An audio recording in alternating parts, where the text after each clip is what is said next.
Le cours, les récepteurs sensoriels. Donc voilà, on a les récepteurs sensoriels, double la petite introduction. Transmission, donc ça sert à transmettre les infos. Les récepteurs هادو vont recevoir les infos, ils codent en influx nerveux. Les influx nerveux يروحوا في les voies afférentes sensorielles vers le système nerveux central باش يتانتربريتاو ويرجعوا لنا une réponse adaptée. Maintenant, on passe directement à la classification des récepteurs sensoriels. Les récepteurs, nous selon la morphologie, selon leur différenciation. C'est-à-dire, est-ce que ce sont des récepteurs différenciés, ou là, différenciés, ou là, juste peu différenciés. Ceux qui sont différenciés, Adna, au niveau de la peau, qui m'a le corpuscule de Pacini, Merkel, Ruffini et Meissner. La Benabili Pacini, c'est un mécanorécepteur sensible à la pression et aux vibrations. Le Merkel, il est sensible à la pression et au toucher fin. Donc, Madame Merkel, a un toucher qui est fin. She's a really decent lady. Ou elle a une certaine pression. Ruffini, mécanorécepteur d'une pression continue. Meissner, vibration lente et texture. Bon, on va voir quelque chose. Et Pacini, à la en anglais, pace, peut-être ça veut dire speed. Donc, c'est pour les vibrations rapides. Voilà. Au niveau de la rétine, des photorécepteurs qui sont très différenciés. Au niveau de la cochlée, des sulucillés, qui sont des mécanorécepteurs. Et les chémorécepteurs au niveau de la langue et au niveau du nez. Ce sont les récepteurs olfactifs. Pour les récepteurs qui sont peu ou pas différenciés, ce sont des terminaisons nerveuses libres. Autour du follicule pileux, qui sont des mécanorécepteurs sensibles au toucher léger, et au niveau de la peau, un peu partout, qui sont des thermorécepteurs et des nocicepteurs. Voilà. Les nocicepteurs, جايين ماهمش vraiment différenciés. كيف نقدروا نكلاسيفيوهم selon la localisation. عندك des extérorécepteurs au niveau de la peau, les interorécepteurs au niveau des viscères et les propriorécepteurs. Les propriorécepteurs هادو اللي نلقاوهم au niveau du muscle, des tendons, qui met le fuseau neuromusculaire et l'organe de Golgi. Bon, هذا واحد détail وكاع من بعد في les prochains cours يسمى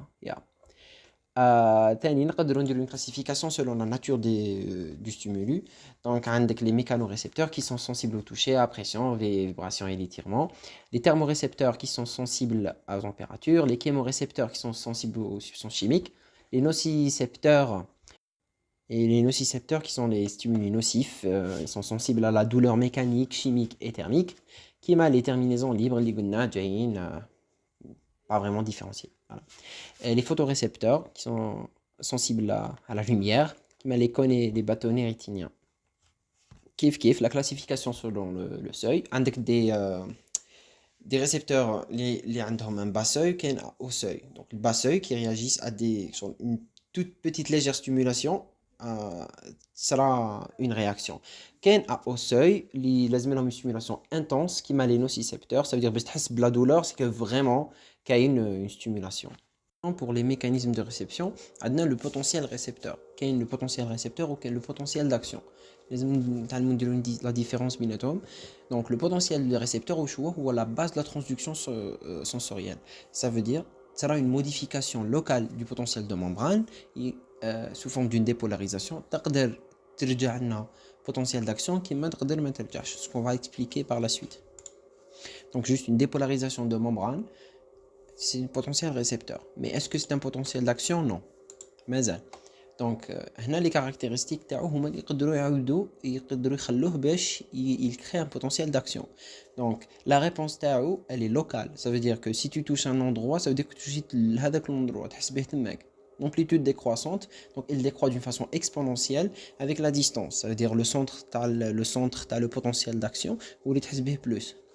Le potentiel graduable, donc l'intensité de la stimulation, une intensité qui va être touchée, qui va être la réponse, bon, le dernier point, c'est que la réponse sommable, bon, par exemple, tu vas toucher le même endroit, le potentiel récepteur, il s'additionne, il zid. Propagation vers le système nerveux central. Bon, pour le potentiel d'action, ça se fait d'une façon électronique jusqu'à la zone gâchette. Si l'amplitude atteint le seuil de déclenchement, il te crée un potentiel d'action. Si avec le potentiel d'action te crée déjà, il va via une fibre afférente jusqu'au système nerveux central. Voilà l'image. Par exemple, هنا عندك 1, 2, 3 ما كاش un potentiel d'action. كي لحق ال 4 كاين un potentiel. هنا تكريا le potentiel d'action علاش باسكو لحق le seuil تاعو. Bon, ce qu'il y a à apprendre, c'est que la différence entre un potentiel récepteur et le potentiel d'action. Le potentiel récepteur, il est gradué. Le gradué, ça veut dire qu'il y a 1, 2, 3 et tout. Le potentiel d'action, tout ou rien, soit qu'il y a un potentiel d'action, soit un cache. Il est local. Par contre, le potentiel d'action, il est propagé. Donc, je ne limité la zone hédique. Le potentiel récepteur, il est sommable, qui marque d'action, il n'est pas sommable, soit qu'il soit un cache, dépend de stimulation. Donc le potentiel de récepteur, bien sûr que ça dépend de la stimulation. Le potentiel d'action, il est indépendant quand il se crée. Par la suite, on a le codage, l'influx nerveux. Donc le codage de l'intensité, le codage dans le temps et le codage dans l'espace. Le codage de l'intensité, donc c'est la force à la stimulation qui dit l'intensité de stimulation, l'amplitude du potentiel récepteur, c'est la fréquence de potentiel d'action. Le codage flottant ou le codage temporel, selon les variations dynamiques, par exemple, ça veut dire que ça s'est intensifié flottant, le potentiel d'action qui visite le rythme. Et pour le codage dans l'espace, le codage spatial, on a représenté la localisation et l'étendue de la stimulation. Donc plus la stimulation est intense et étendue, plus que on a fait recrutement les récepteurs sensoriels, maintenant on a un potentiel d'action qui se crée dans la zone. Par exemple, qui touche واحد بصبعك ولا تحط عليه يدك كاع, c'est différent. Donc c'est ça le codage spatial. Non, on passe à la réponse aux récepteurs. On a des récepteurs qui sont toniques, qui sont à adaptation lente, ou qui sont phasiques à adaptation rapide. Des récepteurs toniques qui répondent pendant toute la durée, ça veut dire par exemple si tu fais un étirement musculaire, tu vas te avec la douleur tant que tu fais l'étirement. Par contre, les récepteurs phasiques qui s'adaptent rapidement, ils codent le début ou les variations. Donc, في début, par exemple, si tu touches les cheveux تاعو, يتحس باللي كاين un début. Ça veut dire من بعد ما تبقاش تحس بلا même sensation. À part si par exemple tu bouges la main تاعك là, هنا تحس une autre sensation. هذا ce qu'on appelle le codage de la durée li بيه كاين le comportement adaptatif. معناتها lorsque كاين une stimulation qui est constante, la fréquence les potentiels d'action qui diminue avec le temps. Donc, elle diminue rapidement. Donc, l'adaptation, elle est rapide. Si elle diminue d'une façon lente, ou là, elle ne diminue pas, par exemple, les nocicepteurs, les récepteurs à la douleur, ça va pas diminuer, ça va pas disparaître. Donc, c'est un récepteur tonique. Maintenant, adaptation lente. Donc, vous pouvez voir le comparatif illustré. Déjà, à part la partie où le stimulus qui est retiré, donc, le tonique, il y a une réduction, puis un arrêt progressif. معناتها تحس بلي لا دولور راهي تنقص ولا هذاك لا سونساسيون لا ستيمولاسيون هذيك تنقص ومن بعد بالعقل un arrêt progressif. Par contre, le récepteur phasique, il y a une décharge à l'arrêt d'une stimulation. معناتها une décharge à l'arrêt. توشيه ومن بعد par exemple كي تقلع يدك ولا كاين une autre décharge. تقدروا تشوفوها في l'image. Bon, la prochaine partie c'est le codage de la localisation. Donc هنا كاين selon le champ تاعك كاين soit un petit champ معناتها juste une petite par exemple une petite partie اللي تكون فيها une bonne précision ولا يكون un grand champ de اللي نديرو فيه le stimulus تاعنا تكون فيه moins de précision parce qu'il est grand. Pour la prochaine partie, ça c'est à apprendre. Donc les champs récepteurs et leur adaptation selon les récepteurs. Avec les champs récepteurs petits, Kane, Meissner et Merkel. Meissner qui met Messi, j'ai petit, et Merkel, j'ai petite de taille. Meissner, il est rapide, qui met Messi, il est rapide. Merkel, elle est adaptation lente, qui met Merkel, elle est lente, parce que Jules. ceux qui sont larges, عندك Pacini et Ruffini. Pacini, pace, ça veut dire speed, ça veut dire rapide. Ruffini, elle est lente. Donc, bon, en tout cas, Ruffini, parce qu'elle est large et lente. Là, attention, dernier type de récepteur. Maintenant, dans cette partie, on va détailler les mécanismes de réception et de la transduction. On va détailler un peu le corpuscule de Pacini, qui est à adaptation rapide, et le fuseau neuromusculaire qui est à adaptation lente. Bon, on a le corpuscule de Pacini, qui est un récepteur mécanique à adaptation rapide. Il est sensible à la pression profonde et aux vibrations. Qui fait J? Donc la structure Tao fait une zone active qui est la partie centrale qui contient la terminaison nerveuse. Fait une capsule qui est sous forme de lamelles concentriques qui est séparée par des espaces de liquide interstitiels. Et la capsule, il y a une fibre afférente qui est amyélénique, mais fait de la myéline. Ça, c'est à apprendre. Maintenant, on va détailler qui fait le mécanisme de transduction. Ça sera selon deux étapes. La première étape, c'est la déformation mécanique. Je dis une pression externe, déformer la capsule. Déformer la capsule, donc un étirement de la membrane de la fibre afférente. Il sera une ouverture des canaux de mécanotransduction. La deuxième étape, c'est la dépolarisation. À la dépolarisation, c'est l'entrée à les cations. Donc, ouverture des canaux cationiques, entrée à sodium et calcium. Ça va générer un potentiel récepteur. Donc, est-ce que potentiel d'action ou pas mal il a le seuil, c'est un potentiel d'action. Le potentiel d'action, il se propage vers le système nerveux central.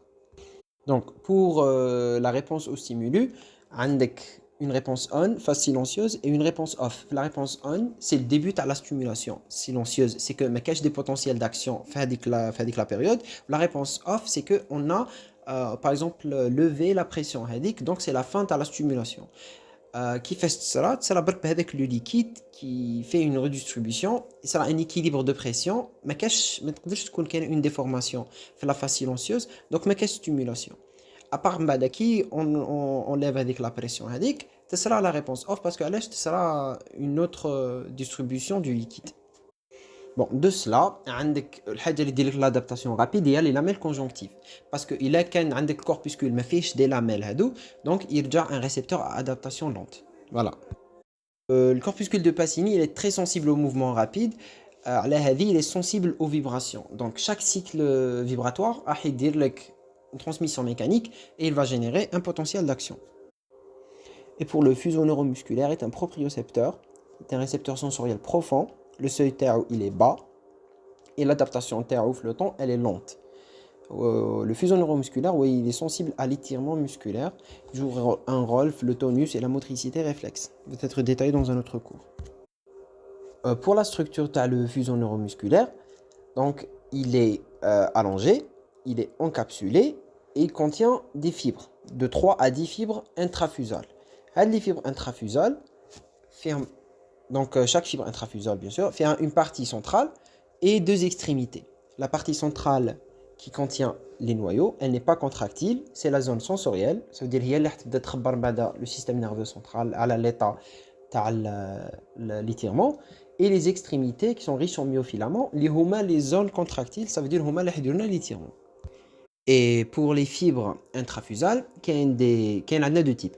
Il y a des fibres à sac nucléaire, les ont un noyau qui est groupé au centre. Elles sont statiques et dynamiques. Ce type, on va l'expliquer après.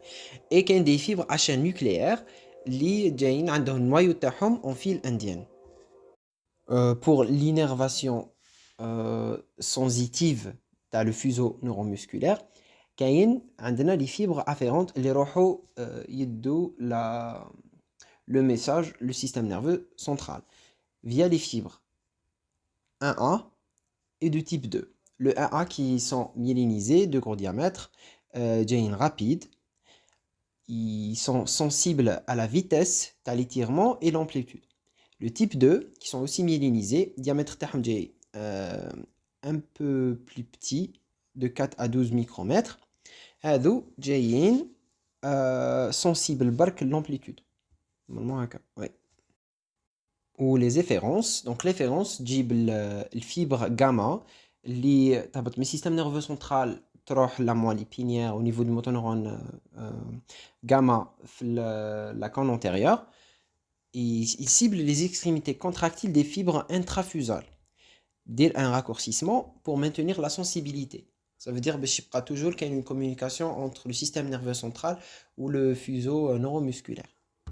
فاش يصرى هاد l'étirement intrafusal بالfibre gamma, c'est que qui sera un étirement global du muscle, sera après كحكينا sera l'afférence et tout, une contraction des extrémités intrafusales via le fibre gamma. Elle étire la zone équatoriale, ça veut dire qu'il sera un étirement à les extrémités, il sera un étirement à la zone équatoriale.